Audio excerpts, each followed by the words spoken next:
lie there in that old curiosity shop.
Well, hi everybody, this is Scott from the Old Curiosity Shop saying welcome back, and just look at all that stuff. I've got a good old-fashioned kitchen counter thrift haul for you here, but first... A cup of coffee, a sandwich, and you, a cozy corner, a table for two. That's right, today's cup of coffee is brought to you by Buffalo China Restaurant Ware. Probably dates to the 1960s, but sometimes it's difficult to tell with these things. Could be from the 50s. I think it was Helen Kane who warned us in the 1930s not to leave our spoons in our coffee. So let's pay attention and do that. Okay, what have we got? Some elegant depression glass, some anchor hocking, a lot of anchor hocking, some lusterware from Made in Japan, and some vintage Christmas. The music we started out with is called Silverhead. I'm on my way to being one soon, I guess. Jack Shilkret and his orchestra recorded for Victor in the 1920s. I'm going to start back here with the anchor hocking. Now, I said in my last, one of my last thrift haul videos, let me know if you want me to keep picking up this, the little ruby red and forest green vases. And nobody replied. So I guess that means you don't want me to buy them. I'm buying them anyway. You know, it's just, I can't help it. I see these poor little things and I have to rescue them. They do sell, they just don't sell for a great deal. But I'm just going to keep picking them up and try to put together maybe big collections of them. Here's 3 in the little crimped edge. And yes, those are the forest green circa the 1950s, little anchor hocking. There's another one there, it's also anchor hocking forest green. Sometimes they call this, oh rats, the honeycomb, the beehive, I don't remember. Anyway, doesn't matter. It's got a crimped edge as well. So those we know are anchor hocking. This I don't know, it's cobalt blue, it's not anchor hocking. I don't know who made it. Cobalt blue has always been popular, and this has a fun deco shape to it. And that was relatively inexpensive. And I do like cobalt blue glass. This is an art glass vase that's unsigned on the bottom. There's nothing on the bottom. The pontil mark has been completely polished. It is a beautiful art deco, I guess really a bud vase. I'm sorry, not Art Deco, Art Glass. Iridescent. There's some amber with a sort of a very random blue effect. Not really a pulled feather, but still a pulled design. That's just a beautiful piece of glass. Sometimes it's difficult to tell whether these are made in 1980 or 1910. I'm having a feeling that this could be a contemporary piece made within the last 20 years or so, and not an old piece of, definitely not an old piece of Lotz or Steuben or anything like that, but it's still a pretty art glass vase, which I haven't listed yet. This, I never find, let me move this coffee out of the way. I don't think I have, in all the years, I've come across 2 or 3 complete cheese and cracker sets. Why? Because this cheese plate and the cracker plate always wind up getting separated. One gets broken, one gets lost. It's in the elegant, it's made by one of the elegant depression glass makers.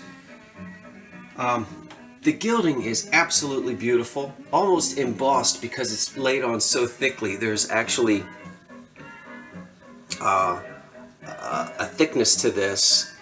That's not what I'm trying to say, but you get the idea. So the cheese goes here, the crackers go here. It dates to circa 1930, 1933, maybe the late 20s.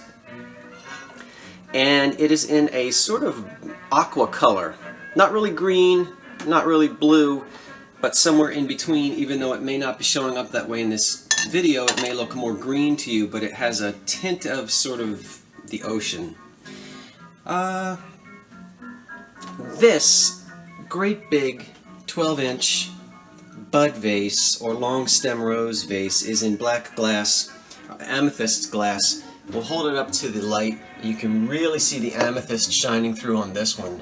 True amethyst glass, which appears to be black when you don't hold it up to the light. The gilding is fantastic on the top, as you can see. Probably L.E. Smith, but also Fenton did some black glass, and there were other companies that did black glass as well around 1930, late 20s into the early 30s. This was $2, and it's just really elegant, I think. What do you think? Now, staring at us back there, looming at us from behind her candlesticks, you saw that picture before. I thrifted her for $1, but I then, about 2 or 3 days later, found a vintage frame into which she fits perfectly. So I'm going to try to zoom in on that. Okay, it is a vintage metal frame. I didn't have to trim her at all, so it was just meant to be. Now, you might say, well, that's kind of bizarre. I mean, who would want that? Well, you'd be surprised. Listen, sometimes decorating with old photographs can be lots of fun. I don't know that I would want her on my vanity, because if I woke up in the middle of the night and saw that, I might run out of the house screaming. But then again, to each his own. The candlesticks that you see are really vanity lamps. They date to about 1930. I have flickering light bulbs in them, but you'll see very quickly that they really do need, let me see if I can do this without, okay, they do actually need, I think, fancy lampshades that give them a whole different look. And these aren't period shades, but they're very similar to shades that were popular around the time these lamps were made. They're made of glass. I'm going to sell the pair of them. They're all wired up and ready to go. I don't know if you can see, but the cord, the stems here are not hollow or not drilled. The electrical cords do not go through this glass, and you would see this with a lot of these lamps from this period. So the actual cord comes out of the socket. Now what I did, and you can undo this if you don't like it, I took little bread twisters and stripped them of their coating and just discreetly wired or fastened the electric cord, which is in a silver color, tightly to the glass so that you don't really see it sticking out. You could take that off and just have the electric cord sticking out if you wanted, but I did that to sort of hide the cord a little bit. I think it looks a little cleaner, a little bit nicer. But these are rewired, and we'll get this back on. It's hard to do this without seeing what, with just doing it with one hand. Okay, there we go. So a pair of dresser lamps from the earliest part of the Depression. What's going on with that dish and that green thing? Is this music too loud? Hold on. Sometimes I get a little carried away. Okay. That I'm not selling. I'm holding on to this because I know I will come across a lamp that needs an Art Deco frosted green globe shade. This is from circa 1925. These turned up on radio lamps all the time. I'm going to insert some photographs here of some radio lamps that had this shade on it. You can see. Alright, you see there? Typical radio lamps that were meant to sit on top of console radios and provide you just a little bit of indirect light around your radio set. So this is what it looks like. Some people call that Tree of Life, some call it Crackle, some call it Brain. It's not really Brain. That brain glass has kind of a different look, a squiggly look to it, like a brain. And that's true Crackle glass right there. But that's the design that you would see on these shades. I think I paid about $30 for this shade. Doesn't matter. Holding on to this, I'm going to need it one day when I find a lamp that has that size fitter, which I think is about a 3-inch fitter. Okay, underneath is a big elegant depression glass bowl made by Cambridge. I haven't looked up the pattern yet. Remember, elegant depression glass, it's etched, and your elegant depression glass was not given away, and it wasn't cheaply manufactured the way depression glass was. And you didn't get this at Woolworths. You would go to Macy's and Strawbridge's and Bamberger's and Wanamaker's and Marshall Field's and your good department stores and good jewelry stores to actually get the elegant patterns. This could easily have a frog placed in the center of it. It could just be used as a console bowl. It might have matching candlesticks, undoubtedly. And while that's sitting out there, now I'm going to show you something. This wasn't necessary. These don't go together, but you'll get the idea. You remember this gal right here? You saw her a few months ago. She actually is hollowed out on the bottom, and she was meant to fit over top of a flower frog. Now okay. That's a flower frog right there. Imagine if that were made out of green glass. She would fit on top, okay? All the holes would be, it would be larger, and the holes would completely circle the bottom of the base of this, the diameter, so flowers could be placed in it. Then the whole thing would fit down in a bowl like this. So you'd have the flower frog down there in the bottom, you'd stick her in the middle, and she would fasten in, and then all the big flowers would stick out. Can you imagine daffodils and other flowers all sticking out? And that would be the centerpiece of your table. Okay, it was a very popular way to display glass and flowers, and oftentimes there were statues in the middle. This is similar to the September Morning. There was a famous painting. Let's not get into that, because that'll take a long explanation. That's another video. But if I've piqued your interest, go look up September Morn, and you'll read about how shocking the folks of New York City were when that painting was displayed in a gallery somewhere on, I don't know, 5th Avenue or some 8th Avenue. I'm getting it wrong, but you can look it up and read about it, or just wait and I'll tell you about it in a future video. This is not a replica of September Morn, but it's very similar, inspired by the painting September Morn, which featured a female nude standing, I think she's standing in like a pond or something. I've seen the painting, but maybe I've piqued your interest. Okay, enough about that. This is by New Martinsville. It dates to the late 20s to the early 30s. It's a little women's vanity powder jar, and this just sold last night.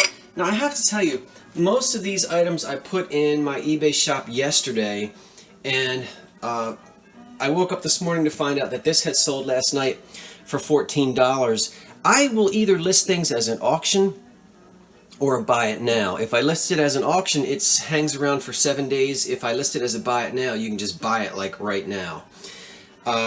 I do need to tell you, or I will tell you at some point, how I decide whether to do a buy it now or to do an auction.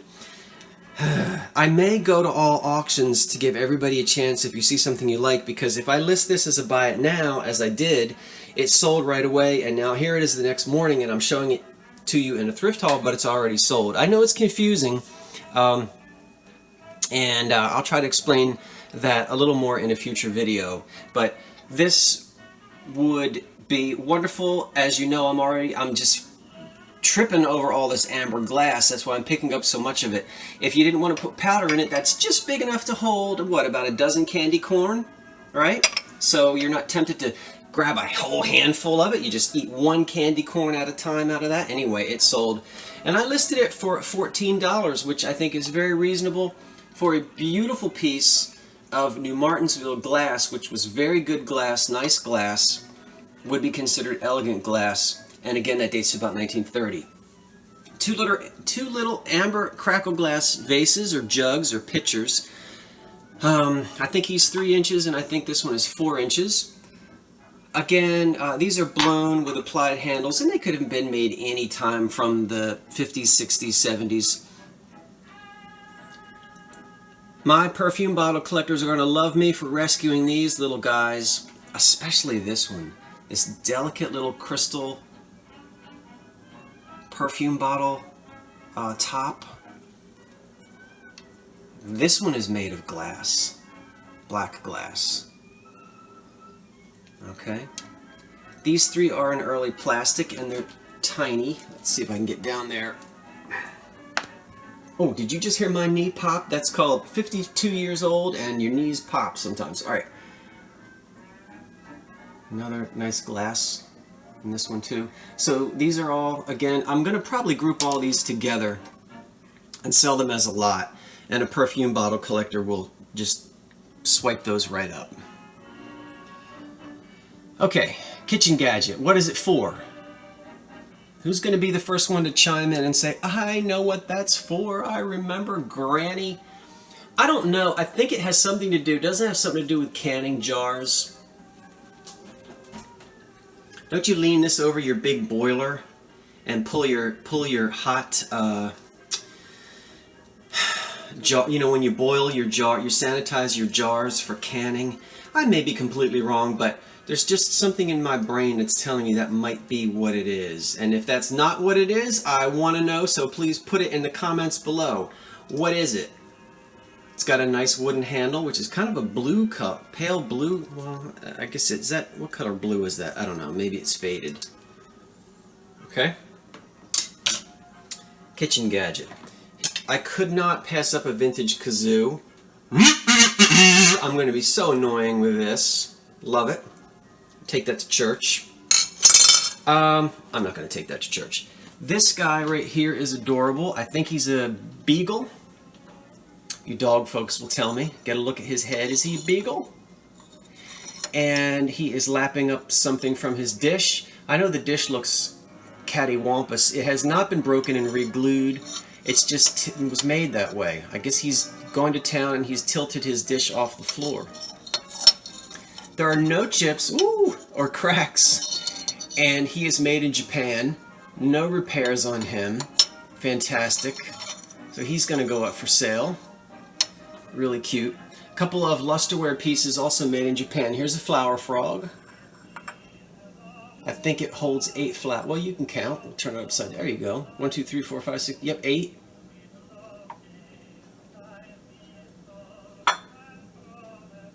(1930s) Japan.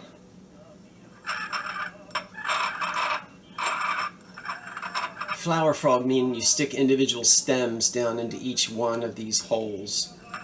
And then you have an instant arrangement. Here's another pottery flower frog in a beautiful blue color. I'm not knowledgeable on how to identify who the makers are, but we're talking about either Weller. Now let me see if I can name them without. Let's see, Weller, Roseville, McCoy. What's the other one I'm thinking of? Van Briggle. So the collectors will know, and the pottery ones do well. Blue, I don't often see blue. I see rose a lot and pink a lot, but not so much blue. So this should sell for at least 10 bucks. $10. Here is a lusterware made in Japan wall pocket.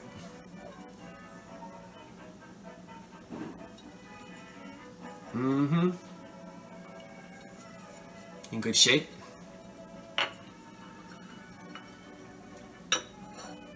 Made by Anchor Hocking in the, I think this is the 40s or late 30s. Vitrock, V-I-T-R-O-C-K. I think some people pronounce it, I think it's pronounced Vitrock. It's like a milk glass. It's similar to Hazel Atlas's Platinite. Just the salt. The pepper was missing, but I had to get him. Couldn't leave him behind. Okay. A Santa from the we'll say 1955 to 1965, made in Japan. And he's not a shaker, he just sits on your shelf and waves at you. Vintage Christmas. Okay. Back there is a ruby red bubble bowl by Anchor Hocking. You're familiar with the ruby red. 1950s. That sells for about 12 bucks or so. Another Anchor Hocking ruby red vase in the back. I'm sorry, emerald green, forest green. And this is a shape I see quite often. I've never ever seen one in cobalt blue. And it also is ribbed. Can you see that? Now, I need my Anchor Hocking experts to tell me, because I don't have an Anchor Hocking book or not. Let's put these two side by side. And you can see that they're the same size. They're the same pattern, right? This one is a lot heavier because it's thicker glass. It has that ribbed effect, swirled ribbed effect on the inside. You see that? Whereas the other ones don't. Okay. Now my question is, and I don't know, did Anchor Hocking make this? I've never seen one in cobalt blue by Anchor Hocking, or did somebody steal their design? I guess it has to be Anchor Hocking. I've just never seen one in cobalt blue. I don't often think of cobalt blue when I think of Anchor Hocking. I think of other companies like Hazel Atlas. But obviously the molds are the same, so I'm assuming it's Anchor Hocking. But I don't know. You guys are great with research. I don't always have time to do it, so help me out on that one. Okay, we'll put these two back and we'll keep it going. How are we doing for time? 23 minutes. Okay, I try to keep these videos to around 25 minutes, so I better speed up. There is Peter, nope. No, it's not. Hold on. Tom Thumb stole a pig and away he run. From the 1940s, it's coffee pot, teapot. I know you want to see him. Let's get him out here. All right, the video is going to be 30 minutes long. You cute? Big pants. Big boy pants. So there's the pig. And we'll spin him all the way around. And he has no chips or cracks. And he's not crazed either. Okay, nice and clean. Is it clean on the inside? Yeah, it's clean on the inside. I won't turn it upside down, but it does say Tom Tom the Piper's Son on the bottom. I knew that because my mother made sure that when we were children she read all of those. I don't know if Tom Tom is a Grimm's fairy tale. I guess it's not, but you know what I'm trying to say. I learned all that stuff in elementary school, and Tom Tom the Piper's son. Stole a pig and away he run. This little guy sold yesterday too. It's a chrome 1930s Art Deco creamer with Bakelite handles in red. That sold right after I listed it, so somebody must have been looking for that. Circa 1925 to 1935 is a little picture. This is similar to, you know, you'd walk into like a Hallmark store today and buy a little gift item. The style of the frame is screaming 1925 to about 1930-ish, even a little earlier. And these types of prints, this one is unsigned and not dated, very typical of the work of R. Atkinson Fox and some other names, sort of Maxfield Parrish, but not quite. You see prints like this very often, always with English gardens and beautiful sort of thatched roofed cottages. Just it was a typical form around the 1920s. That'll sell for a few dollars. An unmarked, probably 1930s or 40s vase. Just says USA on the bottom, and I always feel like these are made by McCoy, but maybe it's someone else. I like the yellow color on that. The glaze is really, it's a sort of an eggshell finish. No stains, and it's in good shape. Thanks to Dee at the Living the Good Life. We were chatting about this, so I reached out to her because she's a big RS Prussia, and I think I have to apologize to her because I wrote and I said, I had this beautiful piece of RS Prussia. Can you tell me something about it? And she got so excited, and then I sent her the pictures, and I actually forgot it's Royal Bayreuth, not RS Prussia, but she was kind enough to write back anyway. I don't know how well you can see. Are we focusing or not? Well, probably not. See the Royal Bayreuth right there? Hand-painted in Bavaria. So, very similar to RS Prussia. Beautifully hand-painted. Very delicate colors. I don't know if you can really appreciate it in this with me. Let me get it in the bright light here. Okay. And so that is a Ferner. And it's just in really nice condition. So if you don't watch The Thrill of the Thrift, no, I'm sorry, it's Living the Good Life. Watch The Thrill of the Thrift too. That's also D, okay? So there's D, The Thrill of the Thrift, and there's D, Living the Good Life. You can look them up and watch both of them.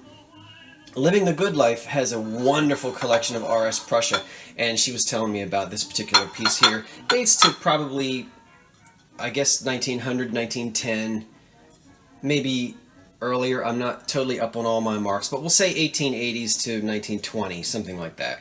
And that's in really good shape. Beautiful hand-painted work on that. All right, come on, let's get this haul over with. I'm so excited about this. I saw it in the thrift shop. Somebody had picked it up and set it down because it was like in the middle of the sneakers and baby clothes where it was not supposed to be. At first glance, you say, oh, it's one of those 60s swung vases. I picked it up and I got a much closer look at it, and I said, no, it's not from the 60s. They didn't really make swung glasses in this color in the 60s, in this beautiful iridescence. Just look at the colors of the rainbow in that. And I didn't realize until I got it home and turned it upside down that it is Northwood, and it's in an ice blue color, which is rare for Northwood. The base is ice blue. It's 13 inches tall, and it does have an iridescent, somewhat stretched, very, very delicate onion skin finish on it. So some collectors will say carnival glass, others will call it stretch, but it's Northwood. It dates to about 1910. I just listed it last night, and it has an opening bid of $99, so I'm going to let you know what happens with this guy. I think it has potential to do quite a bit more than $99, but we'll see. I'm not an expert, but I think this is a rare piece for Northwood, so I paid about $4 for it, and excited to see what happens to it. Now, I forgot in the last video, because oh, wait a minute. So sorry. You've got to have a look at these guys. Let's wind them up without breaking them. Hold on. It's a music box. And I'm not going to tell you the tune because I want you to listen to it. I know the name of this tune. But who's going to be the first? I have to wind it very slowly because I have one hand. All right, listen.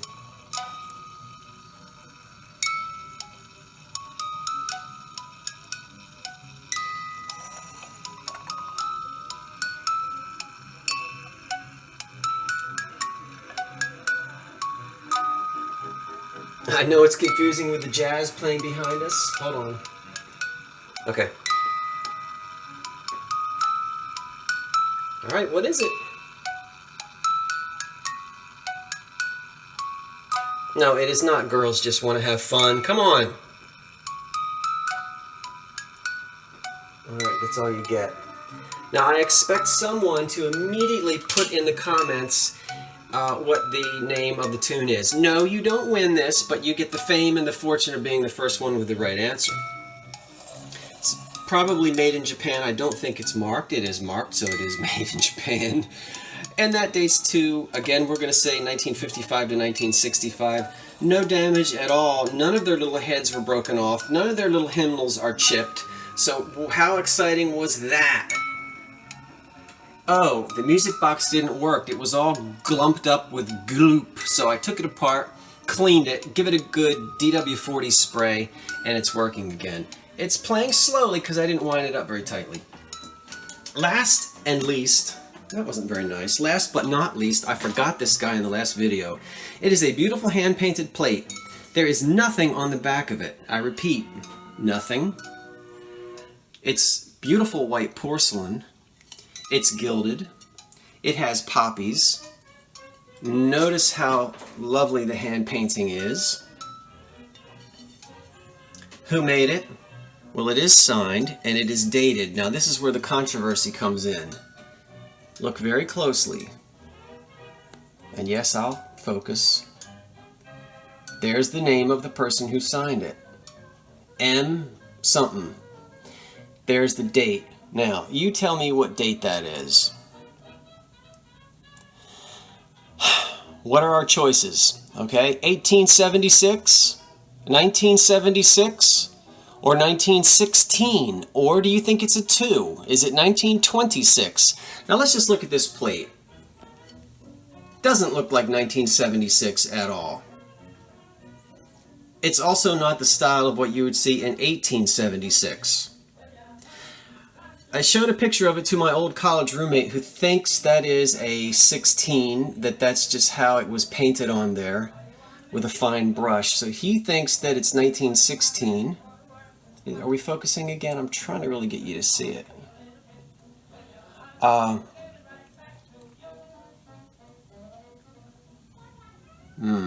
Alright, so what do you guys think? Now, some of you immediately are going to say there's no way that that could be 1976.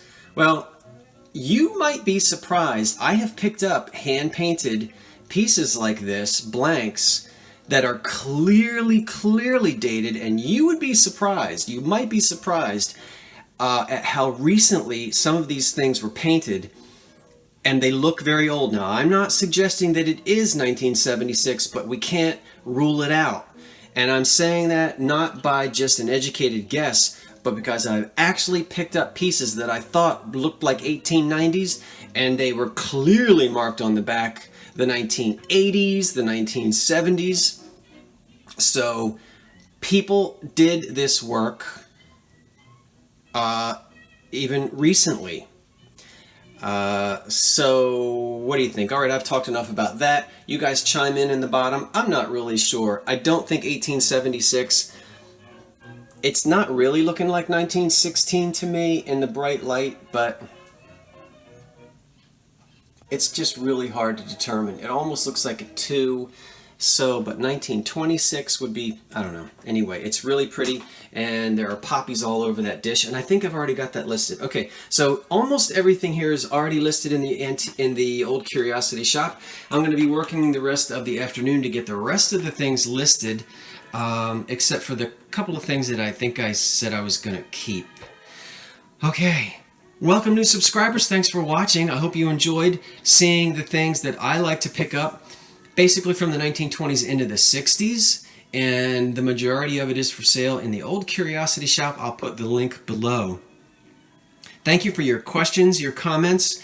I'm going to do another video in a day or two called This and That. I have some folks to thank about things in the mail. I've got some folks to thank for helping me out with identifying, and I've got some updates to do on some items that you've seen, like that weird car radiator meter thing that I picked up a few weeks ago, or last weekend actually. I'm going to show you something about that, and some light fixture updates, and a lot more to come. So this is Scott from the Old Curiosity Shop saying thanks for watching, and so long for now. Wow, 35 minutes.